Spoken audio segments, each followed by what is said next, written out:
We're going to learn a chassidic discourse by the Fourth Rebbe of Chabad.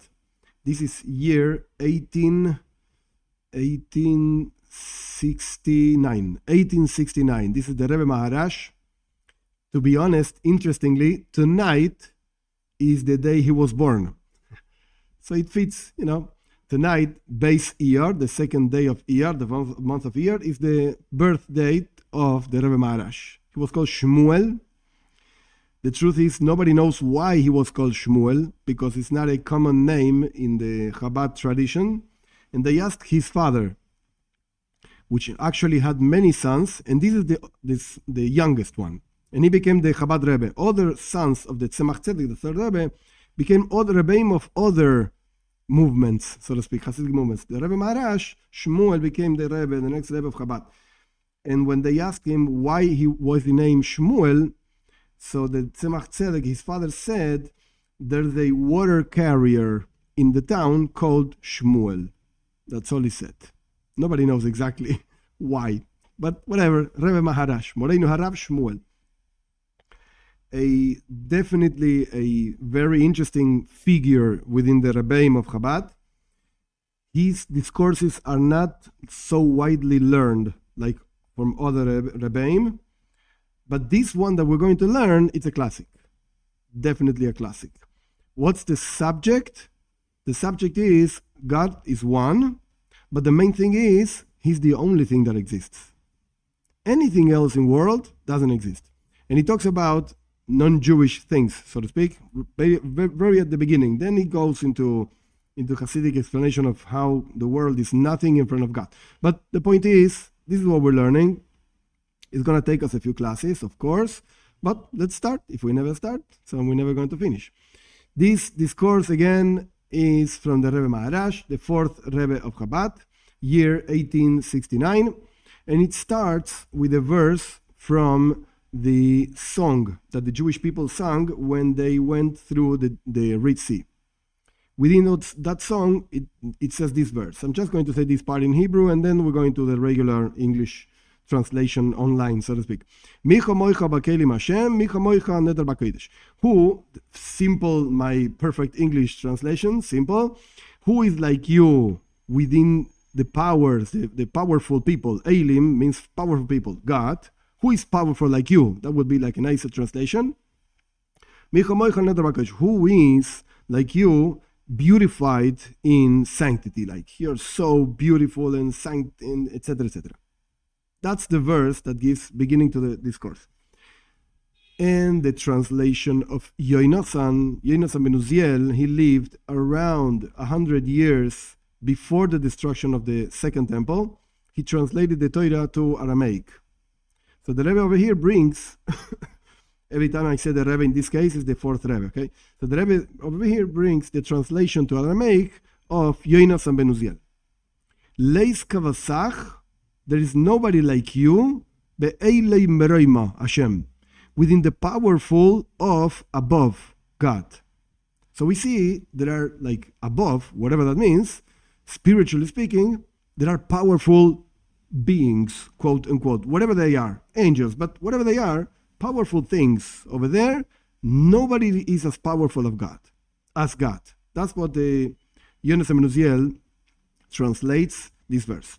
That means we're in the second line, because when you look at the pshat, the simple meaning of the verse, it could have said differently. It could have said, who is like you, that it should be Neder Bakodesh, beautified and powerful in sanctity. Noiro Sehilois. Noiro means like terrifying. It produces fear on those who see, because it's like awe. Not a fear of the punishment or anything like that. Like awe. Noiro means awe. Sehilois means praises. Nobody can say your praise. Nobody can actually say, I can tell you something about God. Because anything you say falls short. The verse could have said, who is like you, that it would be Nedar Bakodesh, beautified in sanctity, and his praise is like, you just stay in awe. You can't say anything. However, there are, chas v'shalom, God forbid, those who are not so nedar b'kodesh, so beautified in sanctity, and noiros eilos, and so producers of awe in their praises. There are other things, like the Rebbe is saying, you could understand, you're wrong, but you could understand the verse like saying, look, God is powerful, but there are others that are powerful also. But God is more powerful. Okay, so it's a game of who's more power. Who has more power over here? That's what the verse apparently would mean. Apparently. That's why, Lazeh, in the fourth line, that's why Yonasan translated, Leis kavasach, there are nobody like you within the powerful above. It is as saying, there is nothing besides you. So again, the simple meaning could have been, God is very powerful, but there are others that are also powerful, but God is more powerful. That's what we would have understood without the translation of Yonasan. So Yonasan made sure that he said, Leis kavasach, forget it, nobody is like you. It's not that you're more powerful than anybody else. No. This is not quantity. I have more power, you have less power. Okay, I won. No. This is quality. Nothing is like you, God. Forget it. Oh, are there powerful beings in the world? Yeah, of course. Angels are very powerful. But you know what? Forget it. There's nothing like God. That's what the Rebbe is explaining, what the translation of Yonasan ben Uziel is. That's one translation. There's another famous translation, Onkelos. He was a ger, he was a convert. Onkelos translated Leis bar minach. Leis means there's nobody bar except or outside of you. That's what Onkelos translated. Apparently, it's not easily understood. How can Onkelos say there's nothing besides you? How can we say there's nothing else but God? It is written, Bereshis bar, etc., the first verse of the Torah, that in the beginning God created, whatever the proper translation is, I don't care. There's a world. There are many creatures that were created in the 6 days of creation. So how can you say there's nothing but God? If you're going to translate like Yonasan ben Uziel translated, okay, there's nobody in quality powerful as God. Forget it. But if you translate like Onkelos is translating, there's nothing but God. Open your eyes and you will see a world. Think about yourself. I exist. I'm here. Like the Descartes, whatever the philosophy, think and you're there or something like that. I think, therefore I exist.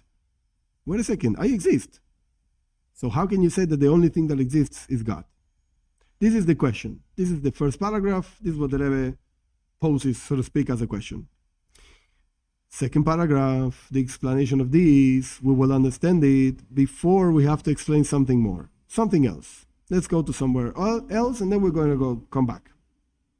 It is written, actually, it is a verse in the Torah, Ein oid milvadei. There's nothing besides God.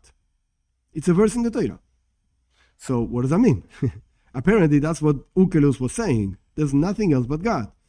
And this is not a craziness of Onkelos. No, this is a verse in the Torah. So what does that mean? The world exists. You could explain it in the way the Rambam, Maimonides, explains in his Laws of Fundamentals of the Torah, first chapter, law number 4, when he's talking about another verse. The verse says, Hashem Elokim Emes, God, the Lord, is true. That's what the verse says. I think it's in Yechezkel or somewhere like that. And this is what the Rambam actually says.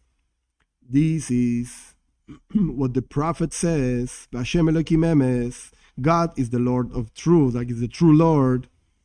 He is the only true. This is what the Rambam says. He's the only truth around, and nobody has a truth like his truth. This is the words of the Rambam. And this is what the Torah says, Einod milvado, you see? So the Rambam is connecting these two verses. There's nothing else but God. Keloimar, that means there's no other existence as true as God's true. That's what the Rambam says. Up to here, the words of the Rambam. Between parentheses, this is my addition, it's not in the Rambam's text. The truth of God is that this is the definition the Rambam gives. He doesn't depend on anything else. Everything depends on him to exist. He doesn't depend on anything else. So there's no truth in the world like his truth. Because everything else depends on something else, at least God, to exist. So he's the only true being. That's what the Rambam says. And this is the Rambam's explanation of a kind of weird verse in the Torah, Einon milvadoi. There's nothing except for him. Don't come and think that really there's nothing else but God, because you open your eyes and you see things. Okay, there's a creation. And furthermore, the Torah itself says there's a creation. The first verse, Bereshit bara Elokim. In the beginning, God created. So there's a creation over here. So don't come and say that the only thing that exists is God. Rather say, all that exists depends on God. Oh, no, I got it. This is what the Rambam says. All that exists depends on God. And God doesn't depend on anything else. Point. All right. This is what the Rambam explains. That means that the intention of the Rambam is to exclude the idea of shituf. Shituf in Hebrew means society.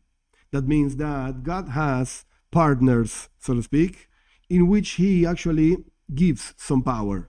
Don't come say this. Forget it. This is what the Rambam wants to say. Or in other words, this is what the Rebbe says that the Rambam wants to say. What is this whole thing of shituf, of partnership, that God has partners? Ramor, Moshe Serles, he lived in Poland, 1500s. He is the head rabbi, so to speak, of the Ashkenazic world. And he wrote notes to the Shulchan Aruch. Ashkenazic world is the people that live in Germany and Poland, whatever, all the Jews from that zone of Europe. And he wrote notes to the Shulchan Aruch, Code of Jewish Law, that was actually written by Yosef Karo, another huge rabbi. But Yosef Karo wrote for Sfardim, for the Sephardic world, from Asia, from Spain, whatever. And the Rambam wrote notes according to the ideas of the Ashkenazic world. Okay, so what did the Rambam write? The Rambam writes in this particular place in the Shulchan Aruch, in the Code of Jewish Law, Arachaim, at the end of the chapter 156, he wrote like this: B'nei Noach, non-Jews, are not muzarim, are not I don't have the exact word in English in my mind, but are not. They're not forbidden to do shituf. The exact word is not forbidden. Muzarim means, I give it what's the exact word? Advertencia, warning. They're not warned against shituf. They're not warned against having in mind that God has partners. This is what the Rambam writes. Where did he get it from? You got it from Tosfos. Tosfos is a commentary, Europe. Usually, Germany, not so much Poland, but France, Europe, years 1200s. In this particular page in the Talmud, Bechoros, page number 2a, and this particular Tosfos in that page, because there are many. So you can already see the different style that this Rebbe has. He's telling you exactly where to go find what he's talking about. If you have doubts, go look in this particular page and you will see what I'm telling you. Okay, so what did Tosfos write? This other commentary, the source of the Ramah. The Ramah in himself, he is already a good source. But the Rebbe is saying the Ramah got it from somewhere else. Okay, I'll tell you where he got it from. Over there it says like this. Akum, the last word of the page. This means it's a acrostic of a few words. An idolater, a non-Jew, of course, idolater. Let's go to the next page. Akum. No, wait a second. I'm sorry. In the title of the Tosfos, of the commentary is Shema Ischayev lo akum shavua. Look in that particular commentary. that the title of the commentary is, maybe an idolater has to swear something to you because you have a problem, you go to court with him, whatever, so he has to swear. What is he going to swear on?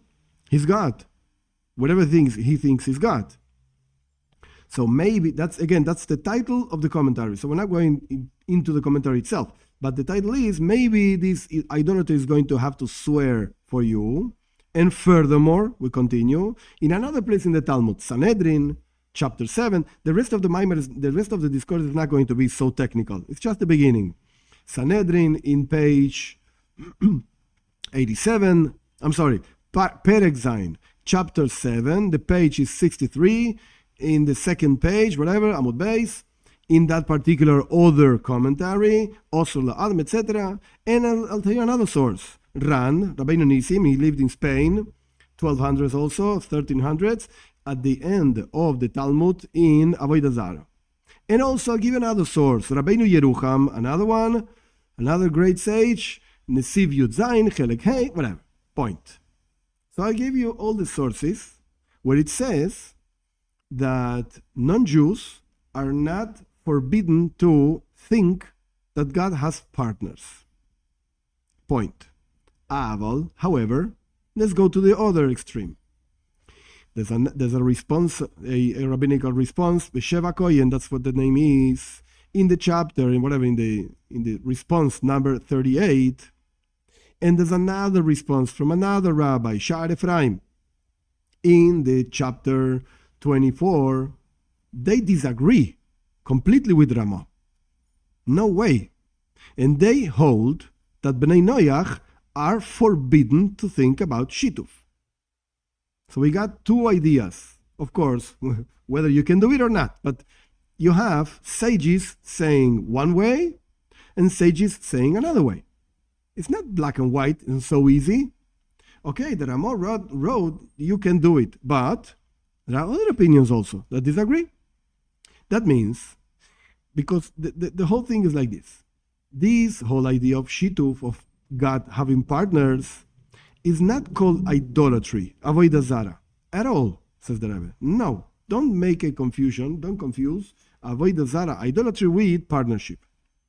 Rather, the way our sages say in the Midrash Rabbah Perek Parsha Aleph, regarding the angels. What do our sages say regarding the angels? That Rabbi Yochanan says they were created in the second day of creation. And Rabbi Hanina says, no, they were created in the fifth day of creation. Why? Because in the fifth day of creation it says, God created birds that fly. Oh, so those birds that fly, those are the angels, says Rabbi Hanina. Not just birds, as we know them. Because the word oif, which means a bird, refers to Michael, one angel, and Yeoifef, which means that flies, refers to Gabriel, another angel. Chesed and Gvura, kindness and severity, whatever. Gabriel and Michael, very nice. This says Rabbi Lulina, says Rabbi Lulina Bar Tavarin, says this rabbi in the Midrash. Both according to the opinion of Rabbi Hanina and also according to the opinion of Rabbi Yochanan, everybody agrees that nothing was created in the first day of creation. Everybody agrees to this. So nobody would say that Michael, an angel, was actually in the south, which usually means chesed, kindness, and Gabriel was in the north, that usually means gvura, severity, and God was in the middle. Oh, that's why it says, the verse, I am God, oise koil, mi iti. This is in Iyov, if I don't make a mistake. I'm God, I did everything, I do everything, who is with me? Nobody's with me. I'm the only one acting over here. And the Midrash explains, our sages explain, who was a partner with me in the creation? Nobody. I'm the only one creating over here. Okay, so the Rebbe brought sources showing us. Some opinions say God has partners. Some opinions say God doesn't have partners. And the Rebbe brought a Midrash clearly saying, I don't know about partners, but you know what? The first day, forget it, just God. For sure. Even if you want to say from the second day on, he had partners, or on the fifth day on, I don't know. First day, no partners. That's what the Midrash says. We can hear from here, Nishma Mizeh, we can learn from here that this whole inyan hashituv, this whole thing of partnership, it's possible to be mentioned at least, even regarding the angels, Michael and Gabriel. The Midrash is saying clearly, the first day, no partners. But the second day, fifth day, I don't know. Rabbi Yochanan says second day, Rabbi Hanina says fifth day. Okay, take the opinion you like. Doesn't matter. But there are partners. When the first day, no. So you can call the angels partners of God. This is what the Midrash is saying. It's clear. They are creatures. And if they would have been created in the first day, we could have said that they were partners, chas v'shalom, God forbid, in the creation. That's why they were created in the second day or the fifth day. So nobody would say God had partners, God forbid. If this is so, this whole thing of partnership is not like idolatry. It's not the same thing. Don't confuse. Why? Because since everybody agrees, so to speak, it's not written in the Maimon, but since they are creations, the angels are creations, everybody agrees to this. Second day, fifth day, okay, but they're creations.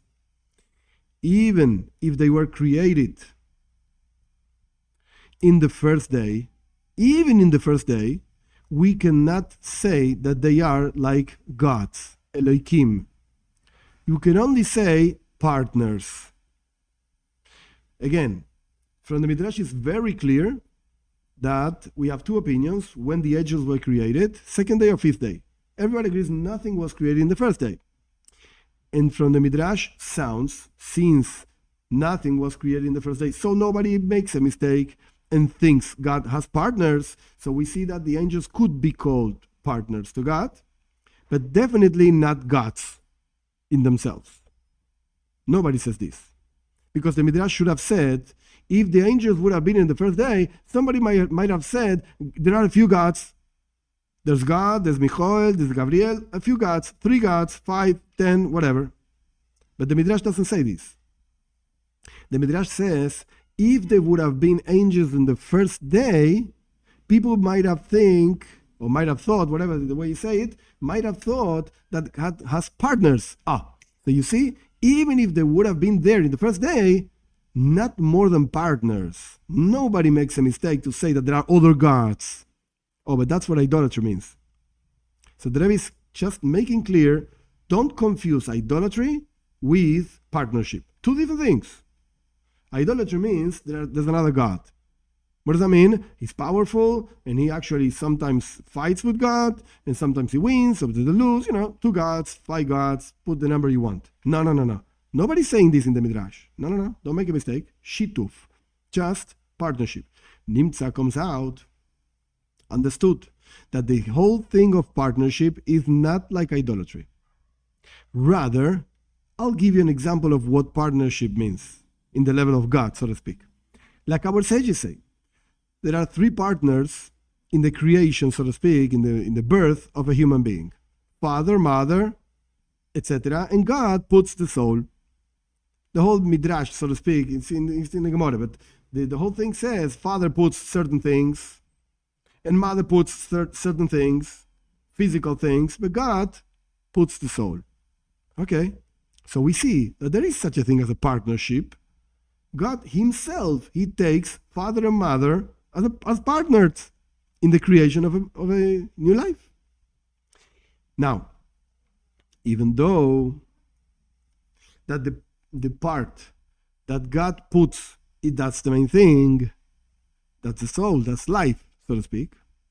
However, when the soul departs from the body is just like the parts, the portions that the father and the mother gave, is just like a stone. It's just like a piece of stone. The body doesn't have a life. The body has a life by himself, because when the person passes away, the body doesn't disappear. Like the soul goes away and poof, suddenly nobody. No, the body still remains over there. Again, I know it gets rotten, and okay, that's nice, that's fine. It's not nice, but it's fine. That's the way it happens. However, the body doesn't need the soul to exist. The body needs the soul to live. Oh, okay, soul plus body is alive, and you can talk and blah blah blah. Okay, very nice. But the body has its own source of existence. But what the Rebbe is saying over here is, look, main thing over here, clearly, very simple thought, main thing over here is the soul, is the spirituality of a person. Because when the soul departs the body is just like a stone. Nothing comes out of this guy anymore. And has no comparison, the portion of the father and mother to the portion of God. That the portion of God is a man, like Adam. You become a human being. Because if we're going to talk about the body, a dead body is the same thing as a dead rat, a dead cat, a dead dog. What difference does it make? None of them do anything. They just get rotten. And so, what's the difference? Nothing. Oh, but when they have a soul, this guy talks and he learns, and etc. That's his livelihood. However, even though the portion of God is the main thing, God himself, he gave honor to the parents, father and mother. Because we find a verse in the Torah, and it's in the Ten Commandments, God says you should respect and honor your father and your mother.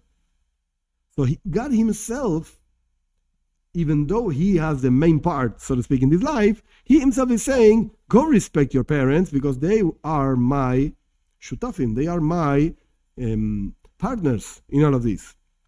Parenthesis, interestingly, this is not an idea of the Rebbe. This is the Ramban writes. Nachmanides, in his commentary to the Torah, writes exactly this thing. Why? Because if you see, you have 10 commandments, and you have 5 commandments and 5 commandments, 2 columns, so to speak, of commandments. The first 5 are between mitzvahs, commandments between man and God. Second 5 between man and his fellow.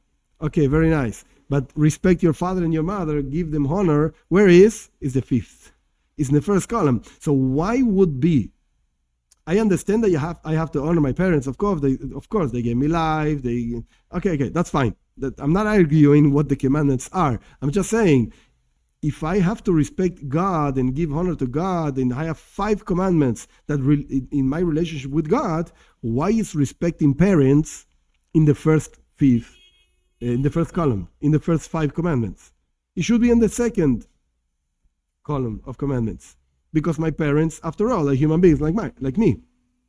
So why is in the first 5 commandments? Because they are shutaf, they are partners to God. And God says, I will give of my own honor to your parents. You should honor them also. And when you honor your parents, you're honoring me, says God. So, okay, it's in the first column. It's related to God also, not just with parents. And they are called, last line of the paragraph, they are called shutafim. They're called partners, father and mother. In the same way, you could say another place where the same expression appears, the idea of shituf, this partnership, when a person makes a partnership, so to speak, the name of God with something else, which actually this is what the Ramah before was talking about. If you have a problem with a non-Jew and you go to the court and the judge says, okay, so swear that you didn't steal, or whatever the swear is, whatever the judgment is, I don't know.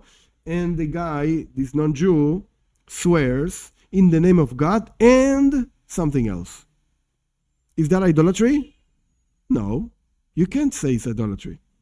If he says there's no such a thing as God, I have my own God, like for instance the Indians, the rats are God, the cows are God, okay, that's idolatry, forget it. You forgot about God and you replaced it with something else.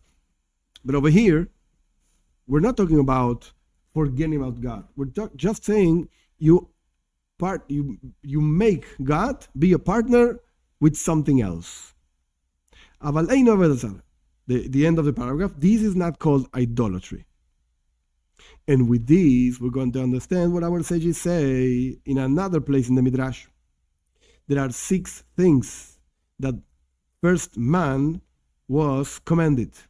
One of them was avodah zarah, idolatry. The Rambam talks about 6 Noahide, whatever, commandments, and then God added one more to Noach. Why do our sages talk about these 6 and one of them is idolatry? Because God doesn't like idolatry, precisely speaking. And what about shituf? What about society? That's a different story. Second line, if you're going to say that shituf, society, God has partnership with angels, for instance, that itself is avodah zarah, that itself is idolatry, how can Toisves, the Ran, Rabbeinu Nissim, Rabbeinu Yerucham, the Ramo, he brings all the opinions he quoted before, all of them think that B'nai Noach are not forbidden to do shituf. But if shituf is avodah zarah, if partnership means really idolatry, you have a bunch of rabbis saying that non-Jews can do idolatry. No, that doesn't sound so nice. That doesn't make any sense. Because after all, first man was commanded not to do this thing, which is called idolatry. So again, if you're going to call shituf, partnership, idolatry, we have a problem. Because first man was not forbidden to do idolatry. It doesn't make any sense. Doesn't make sense. So again, you have to say that partnership is not idolatry. It's 2 different worlds. That's what the Rebbe concludes. The idea is, as we mentioned before, shituf, partnership, is not idolatry at all. Rather, something else. It's like a king. The king is one, and he's on top, so to speak, of all the people of his country. And however, the king gives from his own honor to his ministers that actually spread around his whole kingship. The ministers also have power because the king gave them power. And of course, the king can change them whenever he wants. But the point is that at a certain point in story, you can take a picture of a country, and this guy, who's a minister of whatever it is, he has power. Why? Because the king gave it. And the truth is that the prohibition of avodah zarah, of idolatry, comes from a different verse. Comes from the verse, Lo yeh lecha elokim acherim al panai. In the 10 Commandments, it says, you will not have other gods in front of me. And the whole idea of shituf, of partnership, comes from a different place. It's part of the mitzvah of the commandment of saying that there's only one God. And that comes out of the another verse in Parshas Vaychanan, Shema Yisrael, Hashem Elokeinu, Hashem Echad. Here, Israel, God, our Lord, God is one. So the Rebbe is again pushing the same idea that partnership is not the same thing as idolatry. Idolatry comes from one verse, and it's forbidden for everybody, Jews and non-Jews. You will not, the second commandment, second of the 10, you will not have other gods. Okay? And the fact that God is one comes from a different verse, Shema Yisrael. As the Rambam writes, and the Smag, Sefer Mitzvahs Gdolos, and the Ra'ah, this is the Sefer Achinuch, all of them write, when they count the commandments of the Torah, that we know that they are 613, the Talmud says this, we don't know exactly which ones are commandments, which ones are not. Most of them are clear, what's a commandment, what's not, but some of them, there are arguments. So the Rebbe over here is bringing the Rambam, the Smag, the Ra'ah, whatever. All these guys think the same thing. That means that there's a commandment to say that God is one. There's a commandment to say that God is one. And from there comes a prohibition of shituf, society and partnership. And the verse is Hashem Echad. God is one. You should not associate God with anything else. But the point is that this is not a black and white prohibition for non-Jews. But there is such a thing as shituf. Okay, so the Rebbe explained to us the whole thing of shituf, what it means society, and that this is not such a clear and easy prohibition for non-Jews. And the point, which is like the introduction for the next part of the Maimar, of the discourse, is, okay, what does it mean that God is one? We still have like in mind what Onkelos says, there's nothing else but God. And Yonas Amenuziel said, there's nobody powerful as you in quality.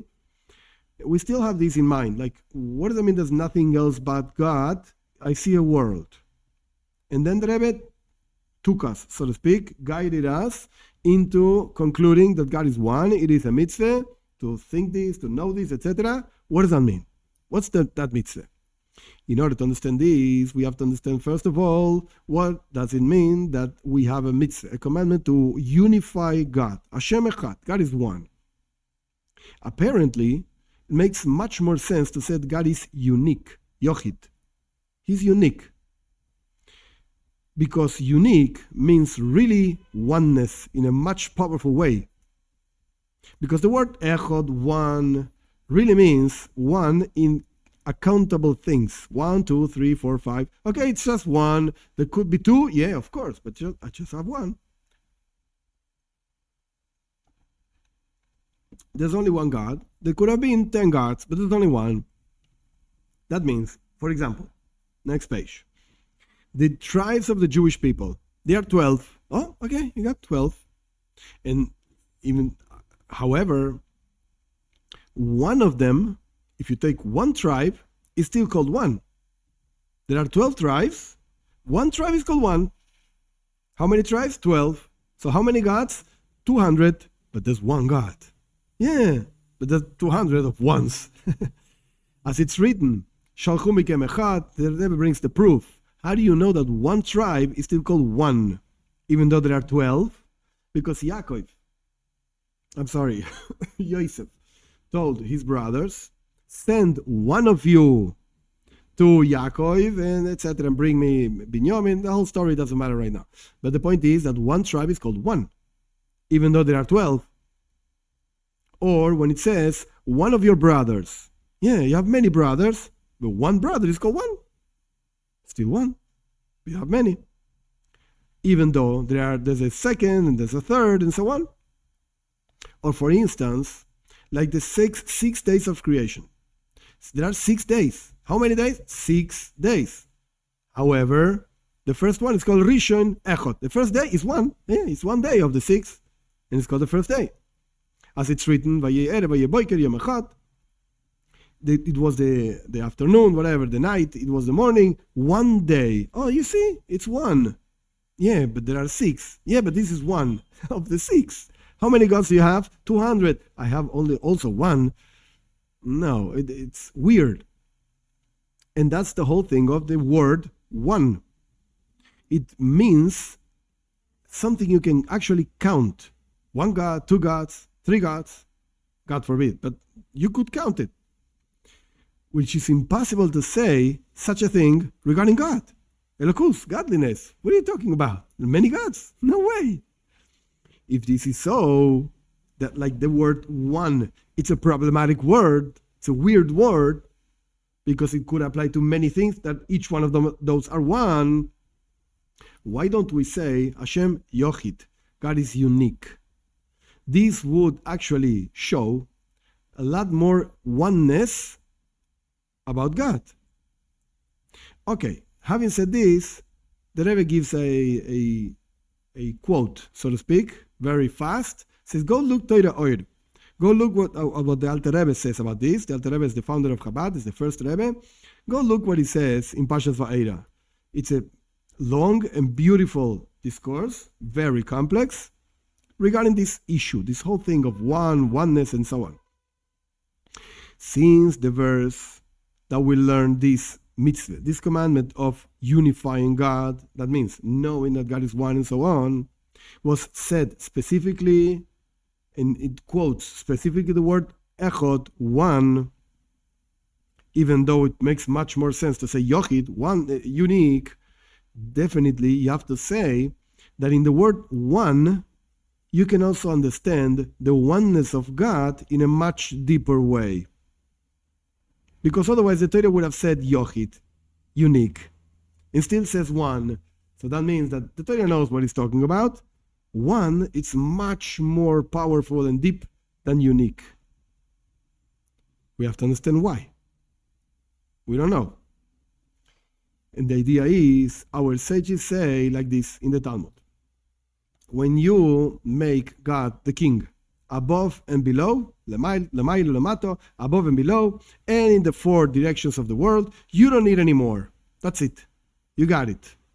You understood the oneness of God. He's one above, he's one below, and in the four directions of the world.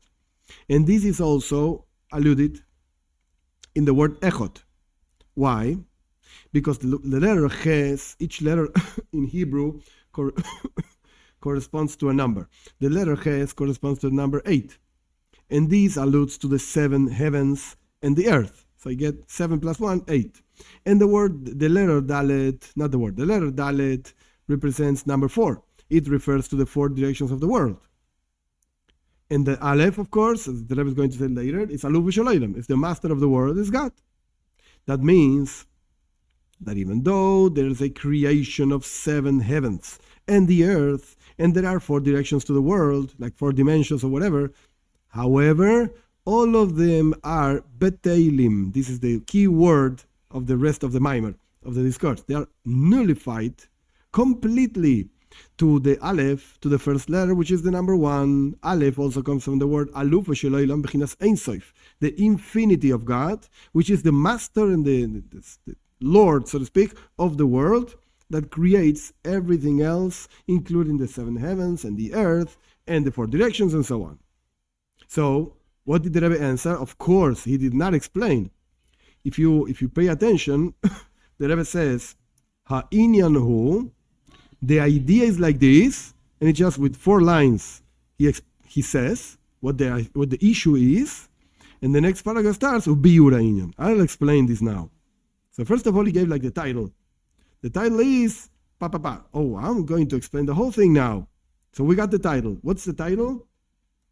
One, the word one, echot, means unifying God, or the unity of God is a much deeper level of the unity of God if you would have said yochid, unique.